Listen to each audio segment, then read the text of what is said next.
عارف ايه اقوى نكش حصل في عالم الموتوسيكلات؟ نكش البايكات ال1000 سي سي الريسنج زمان في العصر الجميل ايام 2004 و2006 والكام سنه دول قبل ما السوشيال ميديا والحاجات الكتير اللي بقت حوالينا تاخد كل وقتنا. ايام لما كانت كل شركه بتقدم كل اللي عندها من تكنولوجيا واداء علشان بس تكسب المنافسه.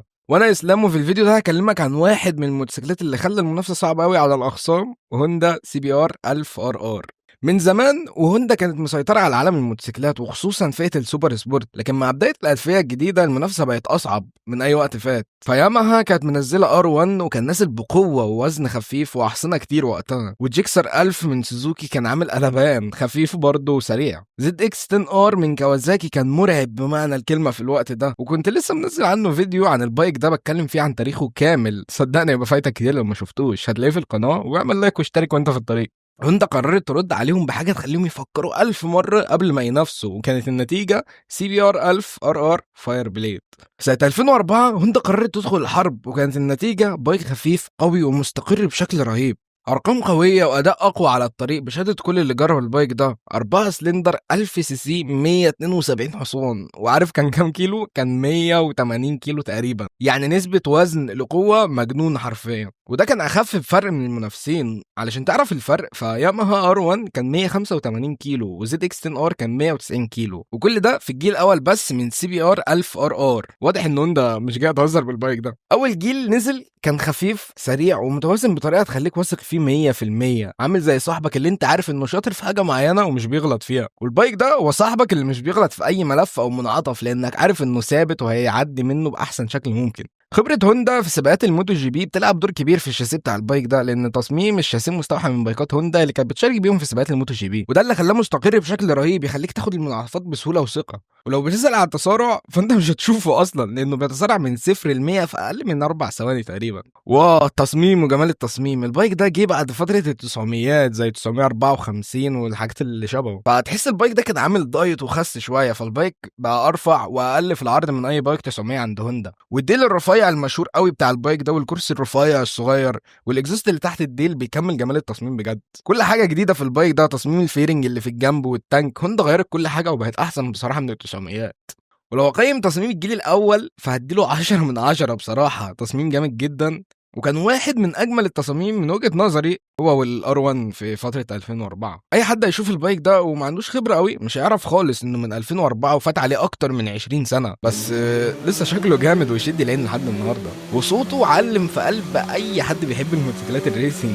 وطبعا اللون المشهور الاسود في احمر ده اكتر لون اتباع من سي بي ار 1000 الجيل ده والجيل اللي بعده كمان. بس طبعا مفيش حاجه بتيجي من غير عيوب، والبايك ده رغم انه كان سريع وخفيف جدا لكنه كان فيه شويه عيوب هترخم عليك وانت راكب البايك ده. هوندا كانت مركزه قوي انها تطلع بايك صاروخ، ونسيت شويه انها تحط فيه تكنولوجيا تقريبا. فتخيل ان البايك الصاروخ ده ما فيهوش اي بي اس، وده كان عيب كبير جدا في البايك ده، وخلى الفرامل بتاعته مش احسن حاجه، والمنافسين كانوا احسن متفوقين عليه من ناحيه التكنولوجيا. وبرده البايك ده ما فيهوش تراكشن كنترول ولا اوضاع سواقه، يعني دايما البايك بيخرج كل الطاقه اللي جواه، وما فيهوش حتى كويك شيفتر. والبايك ما كانش ثابت على السرعات العاليه قوي علشان كان خفيف في الوزن، بس كان بيتسارع بسرعه، فاهم؟ يعني بتاخد حاجه قصاد حاجه ثانيه، ودي حاجات مهمه جدا في بايك سريع جدا زي ده. السسبنشن في البايك ده كان ناشف قوي ومزعج لو هتسوق كتير او هتسوق في مصر تحديدا، وزي ما قلت لك ده اصلا كان توجه الشركه في البايك ده.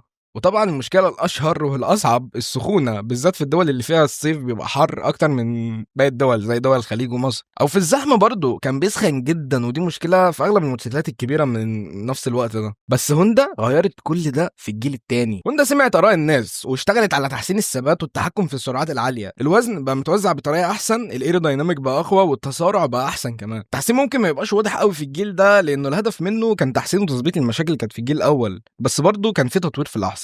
فالقوة الحصانية هنا بقت 178 حصان بدل 172، وصدقني الست حصان دول عملوا فرق. الوزن كان نفس الشيء تقريبا لكن كان متوازن اكتر بسبب التعديلات على الشاسيه. واخيرا نزلوا فرامل اي بي اس في الجيل ده، طبعا كان لازم تنزل من اول جيل بس نزلوها في الجيل الثاني. كل الخلطه دي طلعت بايك قوي برضو، اسرع ومتوازن اكتر وثابت اكتر وبيفرمل احسن كمان. غيروا نظام التبريد عشان يحسن شويه من مشكله السخونه في الزحمه، بس ما حسناش. برضو ظبطوا السسبنشن وبقى طري شويه على الطريق. التصميم كمان كان فيه شويه تغييرات بسيطه. والجيل ده اللي اتشهر فعلا باللون الاحمر في اسود وبالالوان بتاعت ريزبول والنسخ المميزه دي. والكشاف اللي قدام بقى اضيق اكتر وشكله اشرس من الجيل الاول. وطبعا طبعا الاكزوست اللي تحت الديل بقى ترند في الوقت ده، وكل الشركات بقت تقلد هوندا في الموضوع ده. وكمان عيوب الجيل ده كانت اقل من الجيل اللي قبله، بس برضه كان فيه شويه عيوب، زي مثلا ان التكنولوجيا برغم انهم بقت متطوره قوي بالنسبه للجيل اللي فات، بس برضه كانت قليله بالنسبه للمنافسين. فلسه البايك ما فيهوش ولا تراكشن كنترول ولا كويك شيفتر، والموتور برضه بيسخن في الزحمه، بس اقل شويه من الجيل اللي قبله. الجيل ده هوندا شاركت بيه في سباقات وورلد اس بي كي، بس ما حققتش ارقام وجوائز زي كawasaki كانت مسيطره على السباقات دي لفتره كبيره جدا، لكنهم هوندا كانت موجوده برضه. الجيل ده كان مناسب قوي للسواقين المحترفين اللي بيحبوا المنعطفات تحديدا، والناس كانت بتفضل سي بي ار اكتر من الار 1 علشان اسهل في السواقه وقتها يعني. الجيل ده كان بدايه دخول هوندا لعصر التكنولوجيا المتقدمه في السوبر سبورت، لكنه كان مجرد تمهيد للجيل اللي بعده اللي كان مختلف بجد. الارنب، اغلب الناس بتسمي الجيل ده الارنب هنا في مصر تحديدا، لان تصميم الكشاف اللي قدام كان شبه ودن الارنب، وعلشان بيجري بسرعه مش سهل انك تمسكه زي الارنب بالظبط. تشبيه قوي قوي للبايك ده، وفعلا اسم على مسمى. وبالنسبه لتصميم بقى جسم البايك، فبرضه كان مايل لانه يبقى رفيع وبيلعب مع الهواء، والفبر في الجنب مفتوح، وشكله اجمد بكتير جدا من الجيل اللي فات. غيروا مكان الاكزوست من تحت الديل وبقى في الجنب زي اغلب الشركات ما عملت، لانه كده بقى عملي اكتر وحل المشاكل اللي بتيجي مع الاكزوست تحت الديل. عامة الجيل ده من ناحية التصميم تقدر تشوف فيه تطور بجد، ومش التصميم بس اللي اتحسن، كمان التكنولوجيا والموتور والشاسيه كلهم اتحسنوا. واول حاجه التكنولوجيا، التحديث فيها كان كبير بس جه متاخر شويه، بس كويس ان هو جه. فالجيل ده كان اول مره تظهر تقنيه الثراتل باي واير، اللي هو تحكم الكتروني في البنزين، وده بيساعد كتير جدا. وكمان جيب 3 اوضاع قياده، رود وسبورت وتراك، وكمان واخيرا بقى في كويك شيفتر واي بي اس محترم، وكم حاجه تانية هتساعد البايك ده فعلا. تحسينات الاداء برضو كانت قويه، فالبايك بقى بيجي ب 190 حصان تقريبا، وعزم دوران زياده. كمان حسنوا التبريد في محاوله لتقليل مشكله السخونه في الزحمه، وكمان غيروا نظام الاكزوست بالكامل عشان يبقى اخف في الوزن واحسن في الاداء. تانك بنزين اكبر وقعده مريحه اكتر من الجيل اللي قبله، وفي السباقات بقى منافس اشرس في سباقات الورد اس بي كي. بس طبعا كان في برضه شويه عيوب. واحد من العيوب دي ان وزن البايك ده زاد 16 كيلو تقريبا، وده فرق شويه في التجربه. في سواقين محترفين قالوا ان البايك ده ما بقاش جامد قوي في الكورنرات زي الاول، وبرضه التكنولوجيا ما كانتش احسن حاجه، وبالذات قصاد المنافسين التقال زي بي ام دبليو اس 1000 ار ار. هوندا كانت لسه بتقدم تكنولوجيا عاديه، والمنافسين كانوا سابقين جدا في القصه دي، بس الكلام ده لحد ما نزل الجيل الرابع. تقريبا هوندا ما كانش عاجبها كلام الناس على الجيل اللي فات، فقررت ان هي تطور الجيل ده وتحط فيه كل التكنولوجيا الموجوده، ويكون الجيل ده يبقى نقله كبيره في عالم فاير بليد من هوندا، بالموتوسيكل اللي قريب قوي من موتوسيكلات الموتو جي بي، السي بي ار 1000 ار ار في الجيل الرابع، اللي لسه شبه الجيل الاقدم شويه. التغيير في التصميم ما كانش كبير، بس ده في بدايه الجيل في موديل 2017 تحس ان هو شبه الارنب لسه شويه. بس كل ما نزود سنه وكل ما نتقدم في الوقت كان التصميم بيتغير لحد ما وصل لاخر موديل في الجيل ده سنه 2020، واللي غير شكل البايك فيه تماما. وبقى شكله جامد قوي برضه، مع جناحات في الجنب وكشاف ضيق من قدام، شكله فعلا بيخوف. الديل الصغير اللي ورا التصميم ده بيعجبني قوي عامه، والجيل ده كله واحد من احلى اجيال سي بي ار. برضه زي ما التصميم كان قريب، الارقام كانت قريبه من بعض شويتين، فالقوه الحصانيه هنا ما زادتش كتير، لسه بيخرج 190 حصان، بس الوزن بقى اخف بحاجه بسيطه، تقريبا بقى 193 كيلو. بس اللي اتغير فعلا كانت التكنولوجيا. فاول مره انت تفك الكيس وتخرج شويه فلوس وتصرفها على التكنولوجيا، فبقى البايك بيجي بكورنرنج اي بي اس، ده نظام بيساعد الفرامل على اي ملف انها تفرمل احسن من غير ما تتزحلق يعني. اوضاع سواقه اكتر من الجيل اللي فات، وتقدر تخصصها اكتر برضه، بحيث ان انت تخلي البايك ده يديك القوه اللي انت محتاجها في الوقت اللي انت محتاجه. كويك شيفتر فوق وتحت وكل الكلام ده عمل من الجيل ده وحش سباقات، وتحديدا على اي كورنر عنيف البايك ده بيعرف يعدي بكل سهوله، وثبات رهيب لحد سرعه 300. البايك ده لسه ثابت على السرعه دي. وبصراحه كان في تطور في الجيل ده اكتر من الجيل اللي فات، بس المشكله انه لسه المنافسين سابقين هوندا، فالحلو ما بيكملش. المنافسين وصلوا ل 200 حصان واكتر، وسي بي ار لسه 190. برغم كل شغل هوندا لسه برضه موتوسيكلات زي اس 1000 ار ار اسرع منه، ودوكاتي بانيجالي في 4 برضه اسرع، بس طبعا في فرق في السعر. والجيل ده ساب بصمه كبيره في عالم الموتوسيكلات وتحديدا عند هوندا، بس برضه ما كانش قادر انه يتفوق على المنافسين، والناس كانت بتفضل بايكات تانية اكتر من سي بي ار 1000 ار ار. بس كل ده اتغير مع الجيل الخامس.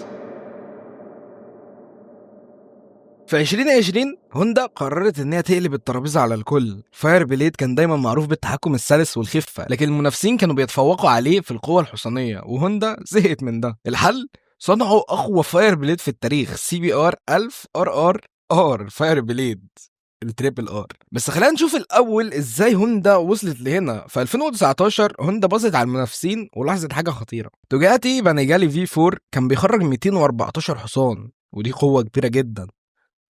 بي ام دبليو اس 1000 ار ار كان عنده 205 حصان وتكنولوجيا جباره متفوقه على كل الناس.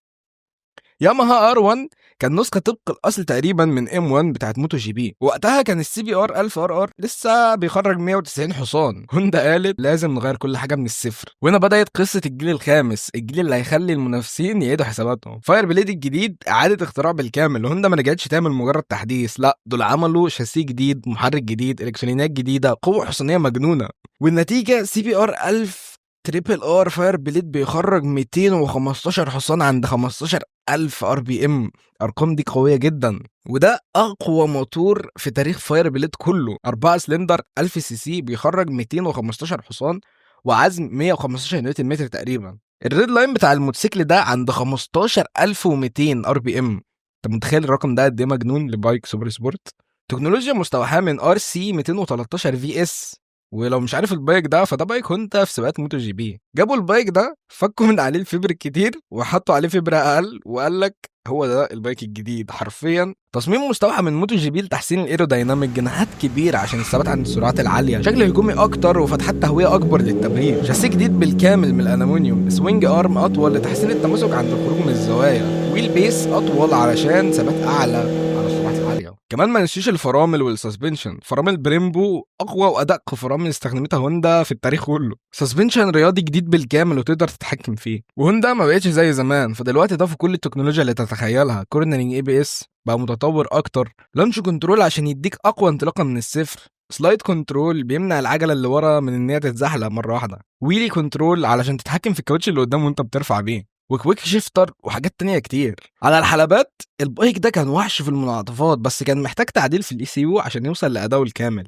انما على الطريق فده اقوى فاير بليد نزل في التاريخ. الاحساس بالتسارع هنا مجنون، اقل من 3 ثواني وتوصل ل 100. وطبعا مع تسارع مجنون زي ده لازم التحكم فيها يبقى دقيق بشكل رهيب برضه. لكن القوة دي خلت البايك مش سهل اي رايدر مبتدئ، لازم تكون شخص فاهم يعني ايه سوبر سبورت قوي. بعد كل ده اكيد في سؤال جه في بالك، هل الجيل ده نجح وكسر الدنيا زي ما كانت هوندا متوقعة؟